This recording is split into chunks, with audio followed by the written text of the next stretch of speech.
কিন্তু এমনিতে কুরবানির পার্টি এ পর্যন্ত আমার সাথে কোনো যোগাযোগ আমার হয়নি। ওই ফোন টোন করে কিন্তু কোনো দামও বলে না কিংবা আগ্রহ গরজ এই জিনিসটাও আমি পাইনি। তো উভয় পক্ষের গরজ ছাড়া তো আর কোনো জিনিস বেচাকেনা হয় না। তা আমি চাচ্ছি যে যারা কুরবানি দেওয়ার ইচ্ছুক, হয়তো ইমানদার ব্যক্তি ছাড়া তো আর কুরবানি দেয়ও না। তা আমি চাচ্ছি যে একজন ইমানদার ব্যক্তি হয়তো গরুটা দেখে তারা চয়েস করে পছন্দ করে হয়তো দাম দর করে নিক।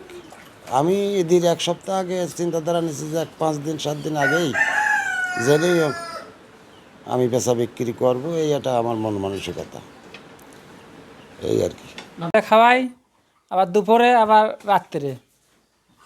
আর ওই গরুটা ধরেন গোসল করাতে হয়, গরম যদি কারেন্ট না থাকে তাহলে একটু বেশি গোসল করাতে হয়, আর কারেন্ট যদি থাকে তাহলে 2বার গোসল করাই। আর গরুর খাবার ধরেন ভুট্টা, ছোলা, তারপরে খেসারি, তারপরে আছে খোল, তারপরে আর ধান চাল দিয়ে সব চাল মাল দিয়ে মিক্সার করে ভাঙা খাওয়াই।